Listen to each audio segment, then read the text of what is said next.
First thing that we're going to be looking at is to create a graph using position and time data. So for that, let's make a list of position and time. So at time t equals 0, we have a position of 0. At 1, we can have 1. At 2, we'll have 2.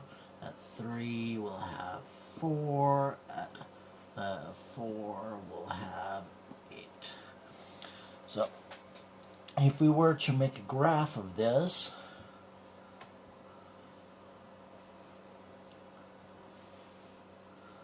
then we'll have our position on this axis and our time on this one. So we have 0, 1, 2, 3, 4, 5. Alright. Don't really need 5, but oh well. So at 0, 1, 2, 3, 4, 5, 6, 7. We'll make that one a little longer. 8. At time t, so if we make that 1, 2, 3, 4, 5, 6, 7. Oh, that should have been 0. 0, 1, 2, 3, 4, 5, 6, 7, and 8. At time t equals 0, we had 0. At time t equals 1, then we had 1. So that would be something like that. At times t equals 2, we had 2. At times t equals 3, we had 4. That looks something like this. At times t equals 4, we had 8. Like that. Alright, and if we connect the dots, you start to see something like this. This seems to be an exponential graph. We therefore have an acceleration. So now I'm starting to first draw the graph. So we used the numbers to draw the position. This is the position. That would be in meters. And the time in seconds. So t in seconds. And our position x in meters. If we were to analyze and interpret the data, then I would say it seems to start out with a fairly equal speed, because speed is change in distance over time, or change in displacement over time. We seem to have the same slope, the same displacement down here. And as we go up here, we're starting to see some kind of exponential growth. That to me tells me that we have an increase in slope, meaning an increase in velocity. Increase in velocity over time means a change in velocity over time. Change in velocity over time means an acceleration over time. So what we're dealing with here is very clearly a type of acceleration. So that is how I would interpret the graph. If we were to compare the movement of two objects, so then we would have a second set. So we'll make this one nice and linear. So at t equals 0, we'll do 1, 2, 3, 4, 1, 2, 3, 4. Then we will have the same data point t on that one. At t2 we would have 2. At t3 we would have 3, so that one would be down here somewhere. At t4 we would have 4, so that would be over here somewhere. So what we see in this case is something like this. we can very clearly see that this one increases in position over time a lot faster than this one does. So the movement of this one is acceleration, where the movement of this one is constant velocity. So constant velocity meaning constant slope. You would continue to have a straight line, so not something that goes up exponentially like this. So that is position data. If we were to move on and calculate average acceleration from velocity and time data, then we would have the same, but in this case we have velocity and we have time. So time goes sequentially, so 0, 1, 2,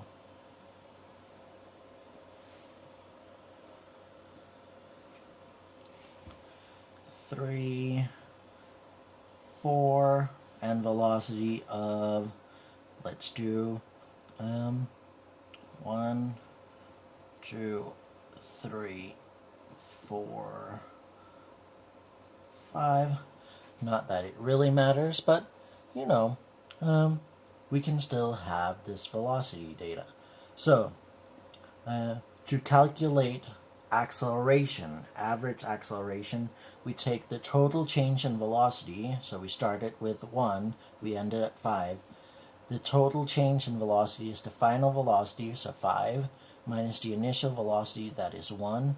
So 5 minus 1, so we'll say that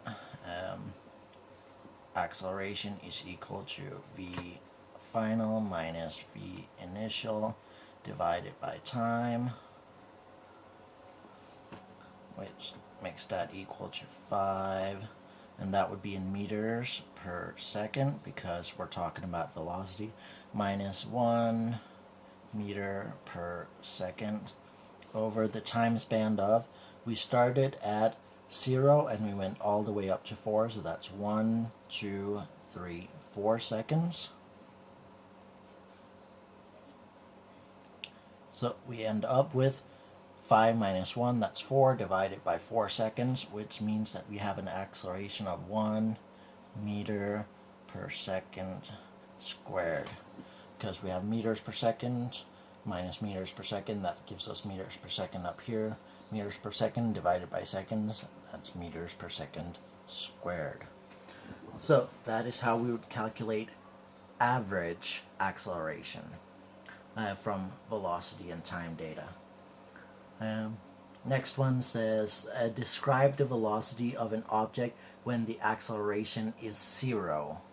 Well, if the acceleration is 0, remember Newton's first law, force is equal to mass times acceleration. If our acceleration is 0, that means our force is 0. So Newton says, or this is Newton's second law, sorry. Newton's second law is this one, force is equal to mass times acceleration. Newton's first law states that an object in motion will continue in motion, or an object at rest will continue at rest unless acted on by an outside force. So if the acceleration is 0, there's no outside force. So the two possibilities if the acceleration is 0 is either it is at rest and it will remain at rest, or it is in motion and it will remain in that motion. That means constant velocity or a velocity of 0. In either case, it would be a constant velocity. When it comes to being able to collect velocity and time data for a moving object, you would simply have to have something rolling, like for instance a ball. You could then mark off small distances and say every time it passes one of these, it has gone a certain distance. You would have to, of course, take out your ruler, measure what the distance is between that. You can find each different individual area, then simply say, all right, what time does it take to roll across those? Well, that is the different velocities that you'd put in your velocity versus time. So as the time goes on, what velocities do you find? Do you find it's increasing? Do you find it's decreasing? Do you find it's constant? So you would need time intervals and you would need distances, because that's how you find velocity and how it changes over time. Create a graph using velocity and time data. We can definitely do that. So let's make a graph. So we'll say 0, 1, 2, 3, 4, 5. And we have 0, 1, 2, 3, 4, 5. Alright, very good there. At t is equal to 0, that would be right there. At t, or sorry, at t equals 0, we had 1. We start right up there. At t is equal to 1, we see it's 2. Alright, so 2. At 2, it's 3. At 3, it's 4. At 4, it's 5. We get this nice linear graph done. So, and this would be velocity in the form of meters per second. That is our velocity, and this one would be our time, t in the unit of seconds. We have now created a velocity versus time using a graph using velocity and time data. If we were to interpret the velocity and time data to describe the motion, then I would say that the velocity is increasing at a steady rate. That means that we are having an acceleration because we have a slope, and this slope is constant, which means that our acceleration is constant. That is an example of constant acceleration. We have a constant positive acceleration because our slope right here, we can see, is a constant positive slope. Remember, slope is the acceleration is the slope of a velocity versus time graph. The slope of a position versus time graph is velocity. So those are good things to keep in mind. Up next, we have I can describe the acceleration. Describe the acceleration of an object moving in a circular path at constant speed. So if it's moving in a circle, then its velocity is going to, once it gets all the way back here, be 0 because the displacement is 0. So when it gets over here, you have a certain distance. As you get further and further away, you have a further distance, but you're also going to have a longer and longer time. So the furthest away you can get is one whole diameter. Once you start getting back again on the circle over here, you're starting to have a smaller distance from where you're starting, so a smaller displacement. Even though you traveled a further distance, you have a smaller displacement, and we know that velocity is equal to displacement over time. So first we increase the displacement, but when we get one diameter away, we're the furthest away we can get. When we then start to get closer to where we started, our displacement is going to get smaller and smaller, but our time is going to get bigger and bigger. So that means over time you're going to keep increasing and then decreasing your displacement, but the time is going to constantly increase. So you may start out if we were to make a graph of it, you may start out to have a spike in your velocity, but then it's starting to go down, and from there it will simply go between this and 0, and the bumps will get smaller and smaller, because we're taking time on this axis and velocity on this axis. So that is how it would describe velocity of an object moving in a circular path. As for the acceleration, well, the acceleration of something moving in a circle is always in towards the center. That is all you need to know about acceleration. It is always pointing towards the center. It is making whatever is moving in a circle point towards the center. That is the direction of the change in velocity. Always towards the center for circular motion.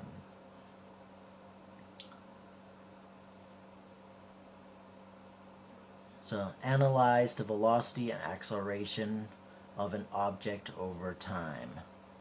This would be the velocity of one over time. Acceleration, then you can look at the slope of this. Starts out with a positive slope, then it becomes a 0 slope, then you have a negative slope, and so on. I think we've done plenty of labs that kind of go over this idea. At least I hope we have. If not, let me know when I get back to class. Alright. Compare the motion of an object from two different points of view. We're here talking about frames of reference. Remember when we talked about frames of reference?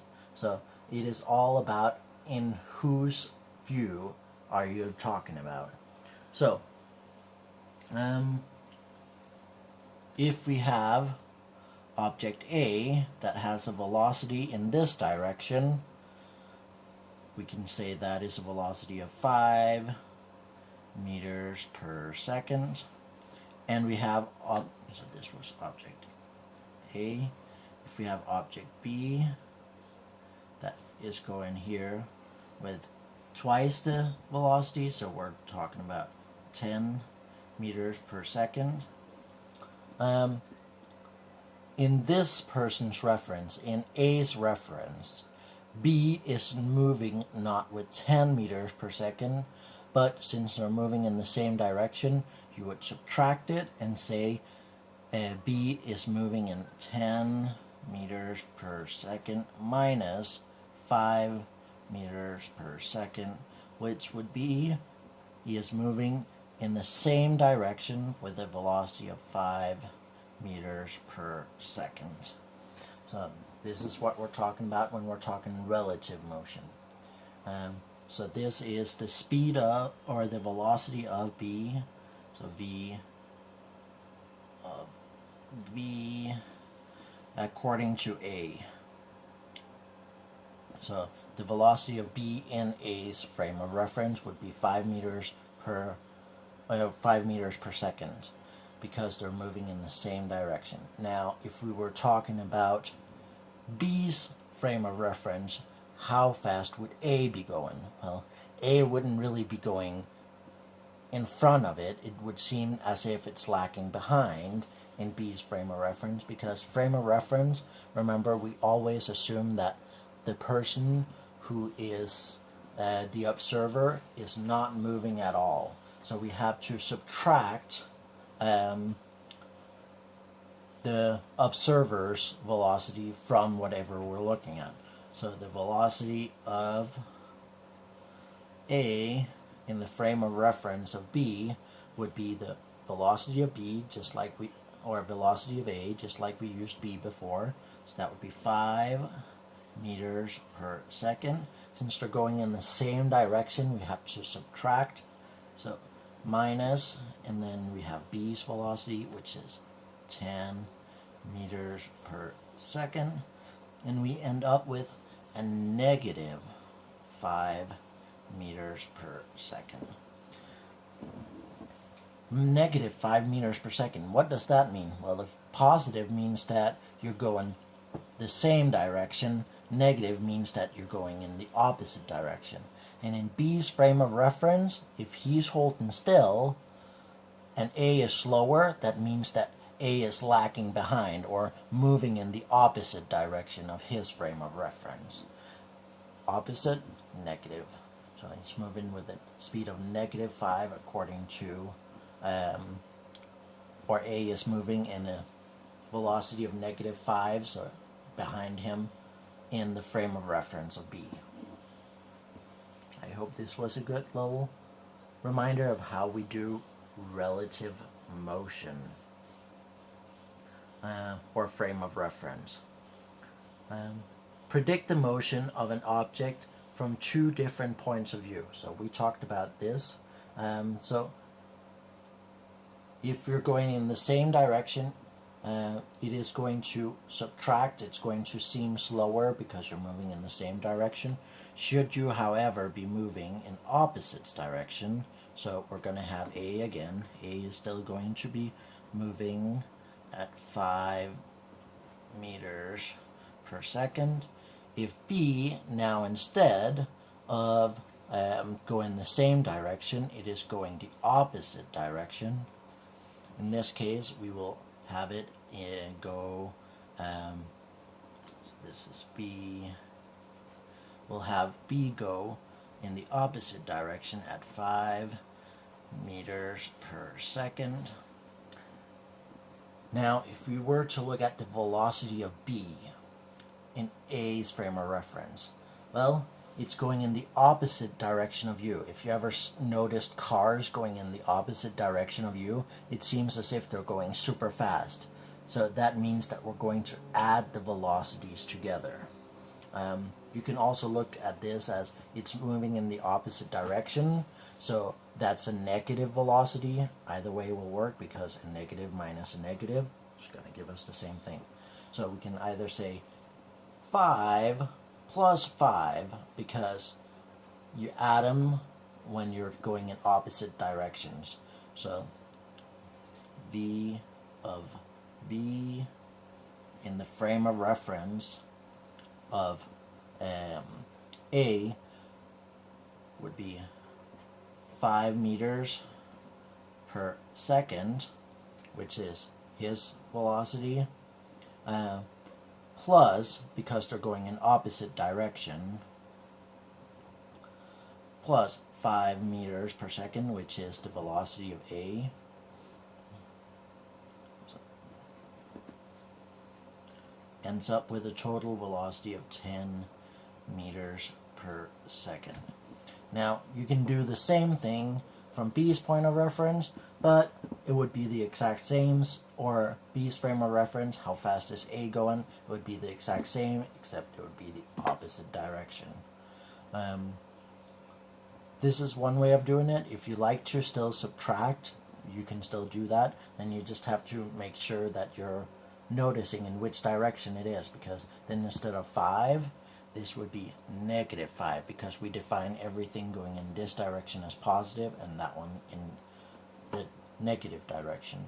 So if you want to subtract and do the exact same thing as here, then you'd say V of B is the velocity of the object, so that is negative 5 meters per second, minus your velocity. Your velocity is positive 5, but we're subtracting positive 5, so that minus 5 meters per second, which ends up with a total velocity of negative 10 meters per second. Basically, once again saying you're going 10 meters per second, no matter in which way you're looking at it. It's just which side are you calling positive, which side are you calling negative. Doesn't really matter as long as you make sure that you say you're going in opposite directions.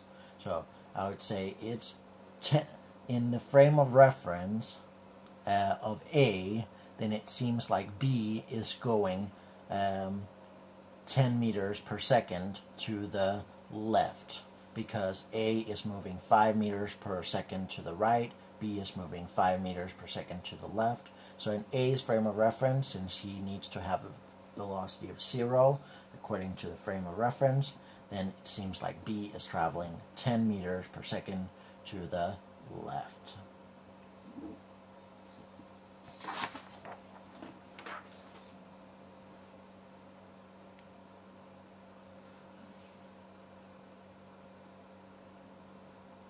And describe a single frame of reference can simplify the description of the motion of an object. Yeah, a frame of reference can sometimes be easier. Say that you're going, or A is going 5 meters per second, B is going second. B is also going 5 meters per second.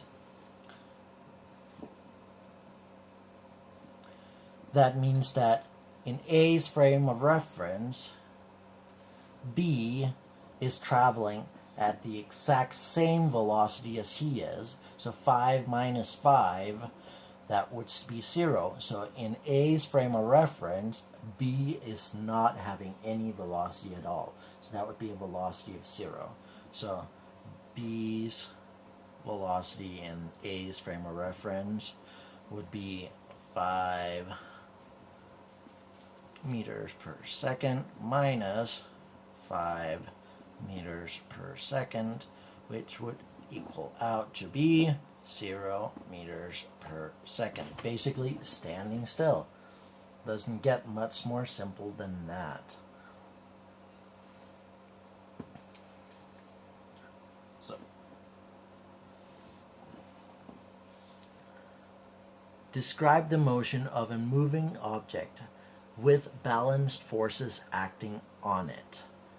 So if there is a balanced force, that means the net force is 0, because remember when we drew motion diagrams, so a balanced force has the same amount of force going in all directions. So if you have a positive 5 going up in this direction and then a negative 5 going down in that direction, you have a force of 0 and net force of 0. If you have the same directions left and right, you once again have a net force F.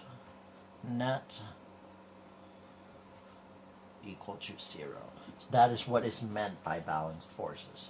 Now if we have a net force of 0, remember Newton's first law, a force, an object in motion stays in motion, or an object at rest stays at rest, unless acted by an outside force.